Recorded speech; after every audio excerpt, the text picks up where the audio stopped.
Assalamualaikum warahmatullahi wabarakatuh. Selamat malam kadang warga dimanapun berada. Tentunya jumpa lagi dengan saya Coach Ageng Bodro, masih di channel Humas Persaudaraan Setiadi Trate. Nah, setelah lama kita tidak berjumpa, sekarang masuk di bulan Ramadan. Kali ini saya akan bincang-bincang terkait dengan logo hak mereknya. Kebetulan saya mengundang di sebelah kanan saya ada Bapak Insinyur Sugiharto Santoso atau biasa dipanggil dengan Bapak Hoki. Selamat malam, selamat malam Pak Hoki. Selamat malam. Sehat nih ya Pak ya? Sehat. Terima kasih sudah berkenan mampir. Iya. Kemudian yang kedua ada tak asing lagi, Mas Samsudin SH. Beliau Biro Hukum di PSHT.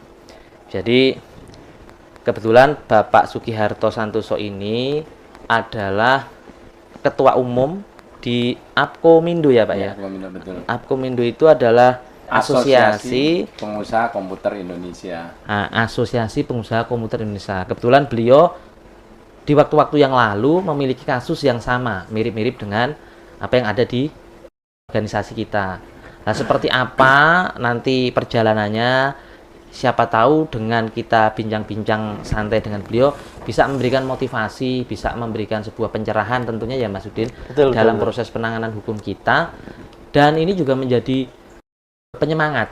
Nah, mungkin itu pengantar dari saya. Kita langsung saja kita tanya-tanya seperti apa dan bagaimana perjalanan proses-proses hukum terkait dengan beliau di Apkomindo. Jadi langsung nih Pak Sugiharto Santoso. Saya panggil Pak Hoki aja kali ini biar lebih dekat kita. Lebih akrab. Jadi besok kita kalau tanya-tanya soal IT bisa ke beliau. Siap. Ya.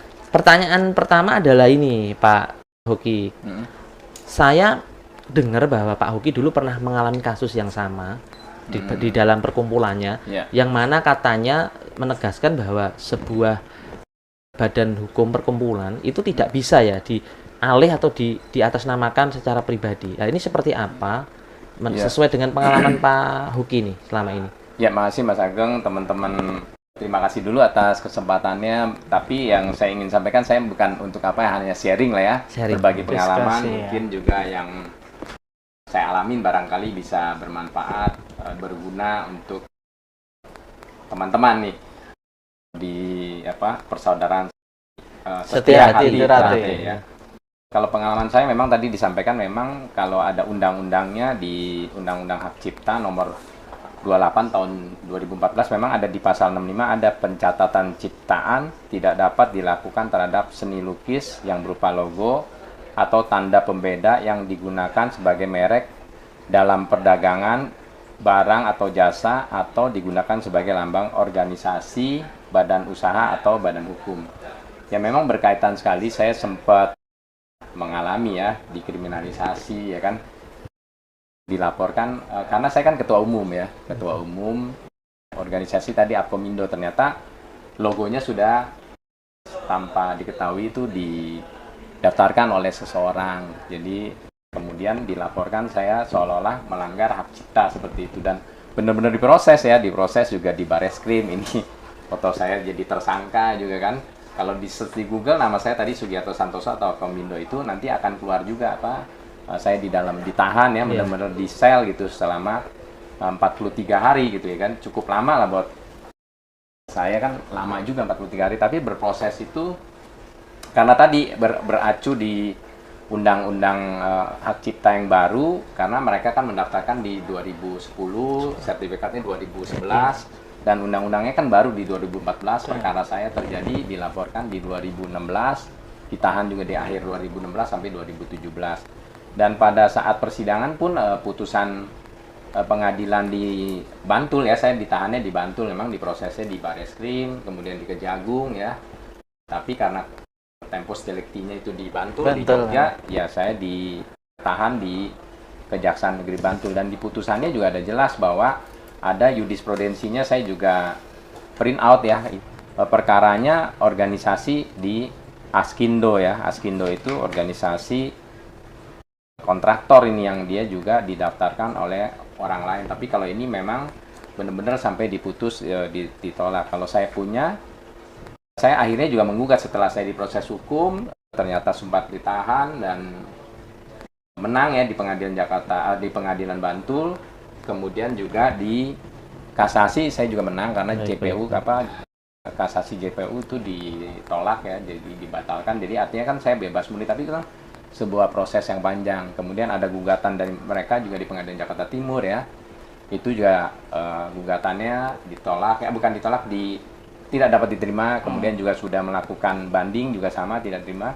Sekarang masih kasasi. Kemudian juga ada juga mereka melakukan gugatan di pengadilan Jakarta Selatan. Beda-beda ya, mirip-mirip sih arti, tapi kan beda gugatannya seperti itu. Itu penggugatannya jatuhnya kalau di dalam intern organisasi Bapak itu sektoral atau bidang atau wilayah. Ya, kalau di kami kan ada cabang di cabang itu mewakili suatu kota kabupaten tertentu. Nah, kalau di Bapak itu tadi sudah diutarakan terkait gugatan ada di Jakarta Selatan, ada di Timur, ada di itu juga bagian dari cabang-cabang di intern Bapak atau bagaimana? Jadi gini, kalau kami kebetulan berseterunya di pusat semua, cuma waktu itu mereka yang pertama di 2013 menggugatnya kenapa Jakarta Timur, kan melihat domisili ketua umum pada saat itu tinggalnya Jakarta Timur, jadi menggugatnya di Jakarta Timur. Tentu Jakarta Timur naik ke pengadilan tinggi di kasasi di MA. Kemudian kenapa di selatan?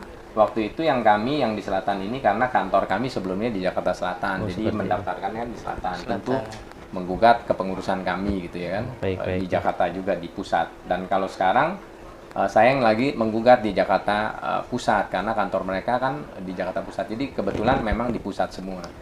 Selain dari itu menarik sih, mereka juga menggugat di PT UN. Saya bawa ya, meskipun nggak lengkap, ada nggak tadi? Ada yang di PT UN pun mereka juga menggugat di Pengadilan Negeri Tata Usaha Negara sampai ke PT Tun ya, pengadilan tingginya, kemudian sampai kasasi. Kebetulan ya kita masih memperoleh kemenangan dari 3 pengadilan ya. Jadi ada di pengadilan dari Bantul ke pengadilan MA, kemudian dari Tun, PT UN-nya, MA itu juga menang, kemudian juga dari yang masalah pidana ya. Satu lagi merek, kalau merek itu tadi karena saya mendaftarkan gugatannya itu terlalu cepat, artinya legal standing saya belum keluar, akhirnya di NO, kemudian di kasasi, tapi dua-duanya juga mereka juga tidak bisa, kan dia pegang mereknya itu ya, pegang hak ciptanya, tapi mereka juga tidak bisa, maaf ya, maksudnya melakukan pidana atau melarang kita menggunakan logo karena statusnya memang dari awal kami didirikan dari 91, diaktakan 92, kemudian mereka yang mendaftarkannya di 2010 dan terbit di 2011. Jadi kita terbantu dengan Undang-Undang Hak Cipta yang baru di 2014 dan Jurisprudensi yang tahun 2010. Itu yang membantu kita proses hukum. Jadi memang kuncinya mau tidak mau kan ujungnya itu kita berperkara kan saling mengklaim itu memang di pengadilan. Jadi kita harus berjuang mempersiapkan bukti-bukti, menata semua bukti-bukti untuk disuguhkan di pengadilan sampai kita mencapai titik memperoleh kemenangan, baik mungkin di tingkat pengadilan negeri, tingkat pertama dan tinggi dan kasasi. Utamanya memang di kasasi seperti itu. Nah, ini menarik sekali nih Pak Sugi. Mas Samsudin tahan dulu, saya ada poin ketiga. Tadi rentetan proses hukum yang panjang tadi. Tentunya kan memberi imbas buat anggota. Yang mana organisasi Apkomindo ini sendiri memiliki anggota, tentunya akan menjadi dualisme kepemimpinan. Nah, dalam konteks pemahaman orang lapangan atau cabang atau sejenisnya yang di bawahnya, nah, kira-kira seperti apa, Pak? Apa ada kendala juga hingga akhirnya setelah pada waktu itu masih dalam proses hukum, dualisme ini juga memberi pengaruh terhadap aktivitas dan eksistensi. Barangkali ada yang lemah karena dia masih ambigu, masih tidak paham betul tentang status hukumnya, mulai ada yang bergeser, atau ada yang berpindah, atau bahkan keluar. Nah, ini barangkali Pak Hoki pasti sebagai ketua umum mendapatkan tekanan-tekanan, nggak tentu saja nggak dari pihak lawan hukumnya, tetapi dari intern. Seperti apa itu, Pak? Ya, jadi pengalaman yang menarik tentu pada saat saya di proses hukum, ya kan, kemudian menjadi tersangka, tentu itu tekanannya luar biasa. Artinya kan orang melihat, oh ternyata ini bisa loh dipidanakan, ini bisa loh dijadiin tersangka, lalu ditahan juga ya kan. lalu berproses hukum itu membuat sebuah tekanan yang luar biasa. Tentu mereka bingung, ada yang betul. Ada yang artinya kita nggak bisa menyalahkan teman-teman ya, ada yang artinya mau play safe ya, udah diem dulu. Cari aman. Ada yang mau lihat oh di sana kuat bisa bergeser ke sana. Ada yang tetap setia di kita nggak bisa menyalahkan orang karena kan itu pilihan orang ya, kita juga nggak bisa menyalahkan. Saya juga bukan berpihak ke sana ke sini, tapi saya coba meluruskan dan berbagi apa yang kita alami. Jadi sebuah proses tentu pada saat akhirnya dinyatakan saya dinyatakan tidak bersalah, terus saya dibebaskan, dikeluarkan dari tahanan. Terpenting lagi akhirnya bisa dipulihkan, artinya di MA itu saya juga dinyatakan tidak bersalah, kan di sini udah berkekuatan hukum. Nah itu tentu saja semua berpihak kepada saya, meskipun dalam prosesnya itu kita melihat teman-teman itu banyak, artinya pada saat saya disidangkan kan kelihatan tuh pada datang membesuk saya, terus menjadi saksi-saksi dari pihak saya kan banyak sekali. Jadi itu pun terlihat sekali perimbangannya. Saya merasa teman-teman tidak meninggalkan, meskipun tadi awalnya tentu ya orang kan ada yang takut kan, siapa sih yang mau berurusan dengan hukum kan, tidak, pasti menghindar lah sebisa mungkin. Jadi kita nggak bisa menyalahkan teman-teman yang awalnya juga menghindar, tapi kita berterima kasih kepada yang benar-benar tetap setia hadir menjadi saksi dan sebagainya. Itu sebuah proses. Dan ini menarik sekali Pak Hoki, karena setelah akhirnya dimenangkan oleh Pak Hoki dalam proses hukumnya, itu kan pengadilan menetapkan bahwa memang ketua umum yang sah adalah Anda pada waktu itu. Nah, seperti itu kan akhirnya, atau bagaimana? Jadi proses hukum memang panjang ya. Tadi saya sampaikan gugatan pertamanya dari 2013. Bayangin 2013 sampai sekarang kan udah masuk 7 tahun 7 tahun lebih. Itu sangat panjang karena memang proses hukum seperti itu sebetulnya harusnya tidak panjang, karena kebetulan waktu itu saya juga komplain kepada Pengadilan Jakarta Timur, ternyata mohon maaf jurusita yang biasa ngirim relasnya itu katanya sampai maaf ya udah dua orang yang meninggal, jadi nggak sampai entah kemana. Setelah saya datangi, surati dan ketemu, akhirnya baru berproses. Ternyata mereka mendapatkan relas dia tidak diterima, mengajukan kasasi, jadi masih berproses. Kemudian juga di Pengadilan Jakarta Selatan, mohon maaf bener memang datanya pemalsuan tapi bisa menang. Jadi kita juga ya prihatin, artinya mungkin kehilapan hakim dan sebagainya, tapi itulah sebuah proses yang kita harus hadapi. Mencari keadilan ya. Mencari keadilan itu cukup panjang. Jadi belum bisa bilang Pak Hoki ini yang benar-benar ya memang dari kita. Bisa juga dibilang kan enggak, di sana dia masih bisa menang, tapi kan ini sebuah proses. Yang utama adalah tadi bahwa yang di Pengadilan Jakarta, Pengadilan Bantul itu memang ada jurisprudensinya dan ada undang-undang yang perubahan seperti itu. Nah, sekarang tahan dulu Pak Hoki, saya ke Mas Samsudin. Ya, Mas Ageng. Halo Mas Samsudin, kita ketemu lagi nih. Siap Mas Ageng, makasih waktunya. Sebagai biro hukum selalu setia menemani saya nih. Alhamdulillah. Jadi gini Mas, tadi sudah dipaparkan setidaknya sudah 30-40% apa yang dialami oleh Pak Hoki ini terkait dengan organisasi yang beliau pimpin. Ada ganjalan, ada oknum-oknum yang mencoba menggunting peranan beliau. Lah, kalau kita tidak menghubungkan, kalau dari sudut pandang Mas Samsudin sebagai biro hukum PSHT, itu kedudukan kita itu apakah mirip atau hampir-hampir sama atau bagaimana? Kalau menurut cerita tadi mirip sekali, cuma konteksnya mungkin hanya berbeda, beda kamar saja. Mungkin kalau beliau di hak cipta ya Pak ya, kami di hak merek ya, mungkin itu. Nah, dengan cerita beliau ini sebuah pencerahan buat kadang-kadang warga sedulur PSHT dimanapun berada. Ini murni beliau dari tahun 2013 sampai sekarang masih berproses dalam menegakkan hukum. Intinya apa? Dengan keyakinan yang kuat beliau, tapi Allah tetap menunjukkan kebenaran itu. Jadi kami berharap kepada saudara-saudara PSHT dimanapun berada, kita tetap semangat berkenaan dengan organisasi kita PSHT yang dipimpin oleh Kang Mas Dr. Insinyur Muhammad Taufik SMSC sudah rule dalam artian sesuai aturan hukum, yang mana beliau mempunyai kekuatan hukum. Putusan perkara nomor 1712 ya, kasasi ini mutlak sekali gitu. Jadi mohon untuk dicermati sendiri, inilah organisasi yang memang sah, terkecuali persengketaan ini belum pernah diuji di persidangan dan sudah diuji di persidangan dimenangkan oleh Kang Mas Muhammad Taufik sebagai Ketua Umum dalam perkara putusan kasasi nomor 1712 ya. Ini jelas sekali gitu loh. Baik Mas Samsudin, tahan dulu, saya kembali ke Pak Hoki. Siap. Tadi secara teknis sudah dipaparkan. Ya. Nah, ini saya ke Pak Hoki lagi. Pada waktu itu, tentunya setiap aktivitas sebuah organisasi besar itu juga memiliki anggota yang besar pula. Ya. Nah, tentunya ada oknum-oknum yang memiliki power.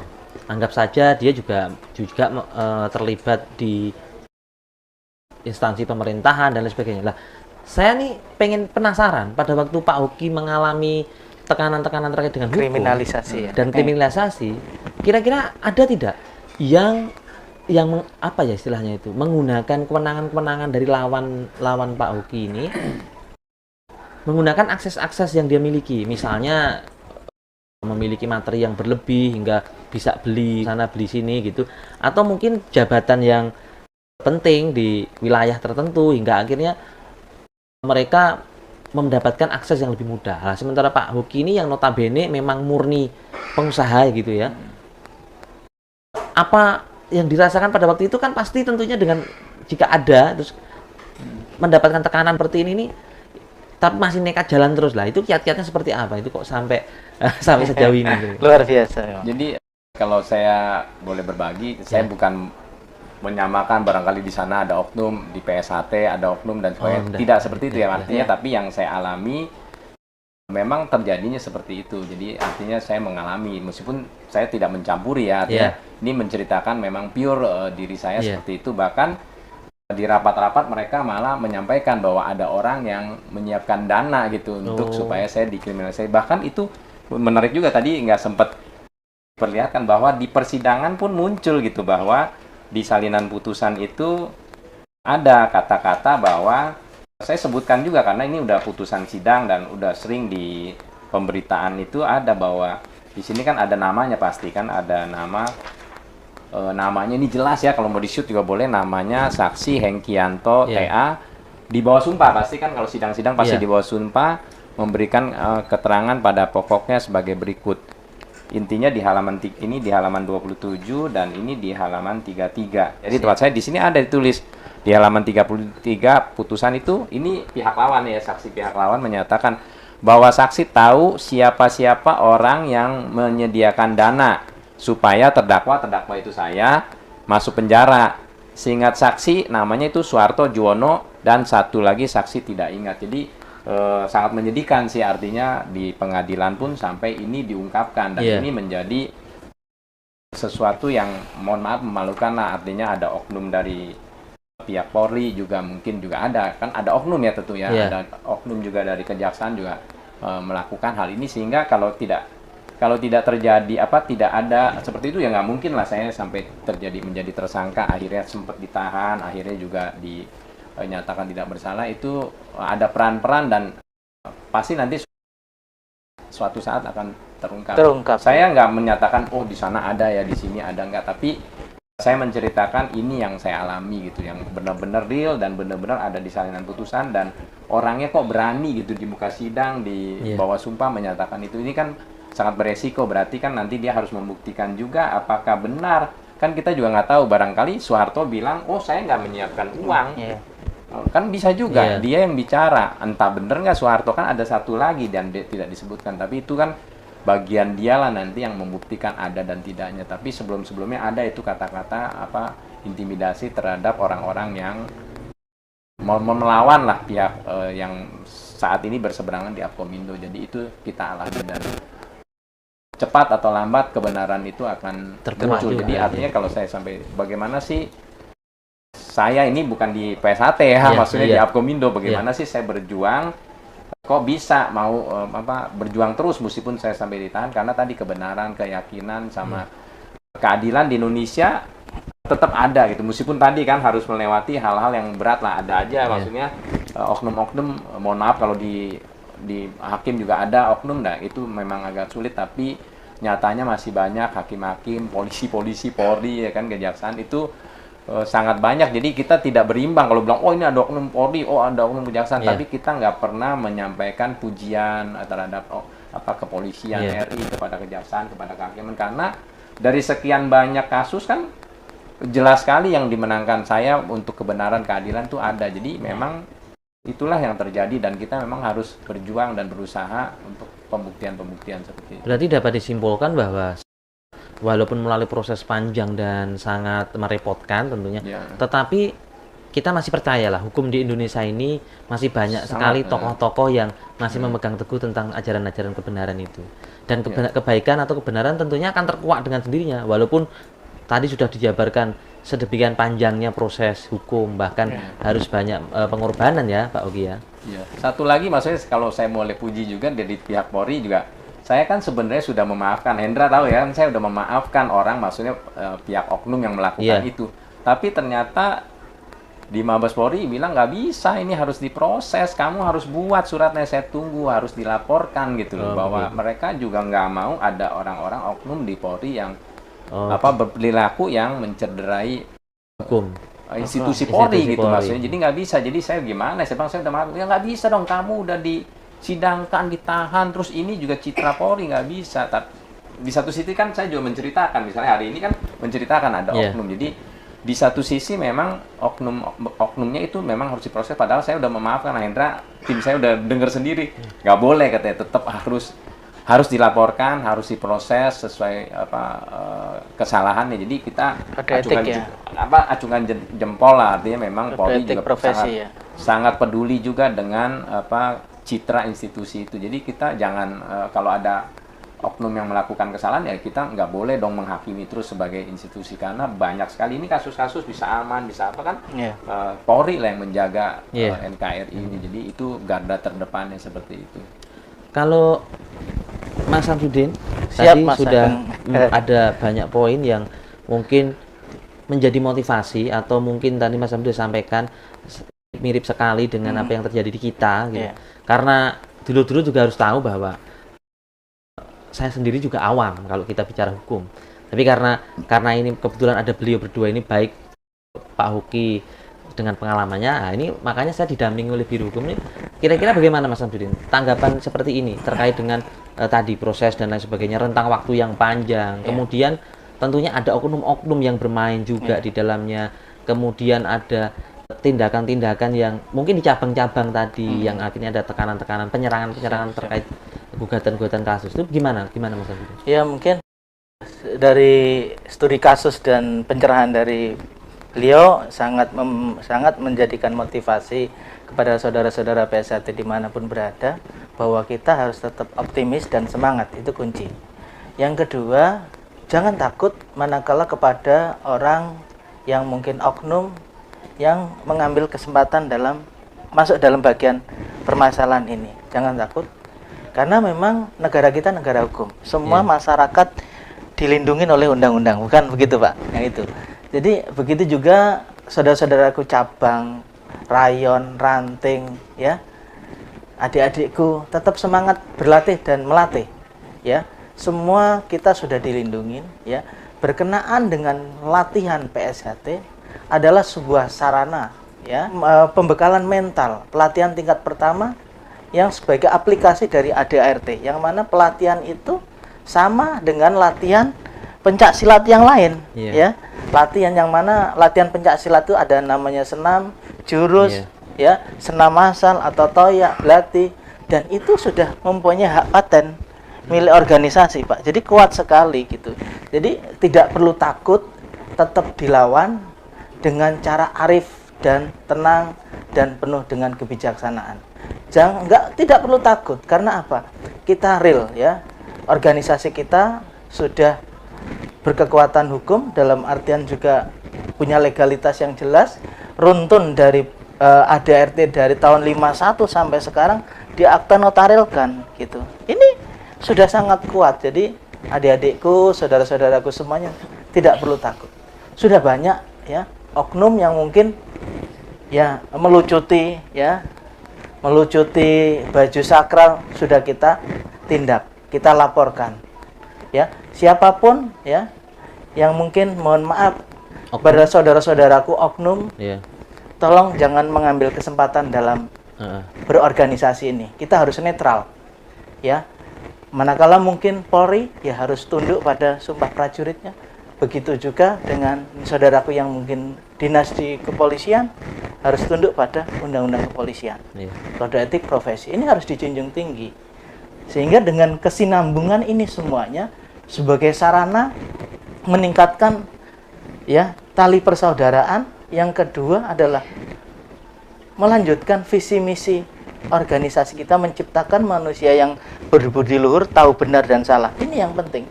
Nah, kalau kita terus dengan cara berlawanan terus, ini tidak sehat. Saya kira seperti itu. Jadi kita redam semuanya, tetap kita tidak perlu takut. Saat ini sudah berproses semuanya, Mas. Ya, bahkan ada media pun yang tidak berimbang, itu pun juga kita proses. Oh begitu. Itu seperti itu, Mas Agung. Oke, terima kasih Mas Samsudin. Terus ini saya mungkin terakhir untuk Pak Hoki. Jadi walaupun Pak Hoki ini sebagai narasumber kami, jika berkenan, kalau menanggapi apa yang terjadi di kami, nah, sudut pandang Pak Hoki apa nih? Nah, mungkin pesan atau bahwa terkait dengan kasus-kasus hukum seperti ini tadi. Kalau tentu saja, kalau bisa jangan sampailah masuk ranah pidana ya, karena berat lah. Artinya sebagai manusia yang hidup beragama, taat dengan Tuhan, buat saya sulit karena kan artinya memaafkan agak sulit lah, mohon maaf, karena benar-benar sampai ditahan dan tidak bersalah. Jadi kalau bisa jangan sampai masuk ranah pidana lah. Yang pertama itu terus berdamailah, karena dirugikan semua pihak, jelas dirugikan, baik saya maupun pihak mereka. Bukan kita saja yang berseteru, anggota tadi cabang-cabang juga pasti dirugikan. Jadi kalau pesan saya sih paling merinding nih saya kan, artinya saya udah terlanjur nih udah tahan. Banyak juga teman-teman yang nasihatin, Pak Hoki maafin gimana, belum bisa, memang harusnya jujur ya, karena kan saya ditahan kan, itu citra kita gimana kan, berat sekali lah ditahan. Dan 43 hari saya Nasrani ya, ditahannya Natal dan Tahun Baru di dalam tahanan, luar biasa lah. Yang paling berat, dan satu hal pesan saya yang paling berat sebenarnya kalau ditahan tuh bukan diri kita. Jadi jangan melakukan perbuatan pidana. Yang berat itu keluarga, anak, istri, apalagi kalau masih punya ayah, ibu, itu sangat berat. Jadi pesan saya sih yang paling penting, cobalah dicari solusinya. Jadi gini, mohon maaf sekali lagi Pak, kita tetap mengedepankan kearifan. Jadi saya sendiri sebagai biro hukum dalam menangani permasalahan ini ya tetap mengedepankan persuasif. Saya bahkan datangin ke rumahnya. Ya, seperti bersurat secara sudah kita lakukan. Bahkan mungkin perkara di Lampung pun kami sangat, bahkan kemarin informasi untuk dipertemukan, tapi faktanya juga pihak dari mungkin saat ini bagian dari yang terlapor ya tidak mau dengan kukuh dengan prinsipnya. Ini kan juga bingung gitu. Kita itu tetap begitu juga. Undangan dari mungkin ada perkara-perkara pidana diundang pun juga tidak datang. Nah ini kan juga bagian, mohon maaf sekali lagi, ini agak sedikit kita buka, kita mengedepankan persaudaraan. Karena judulnya jadi, kan persaudaraan. Jadi itu satu, berkenaan dengan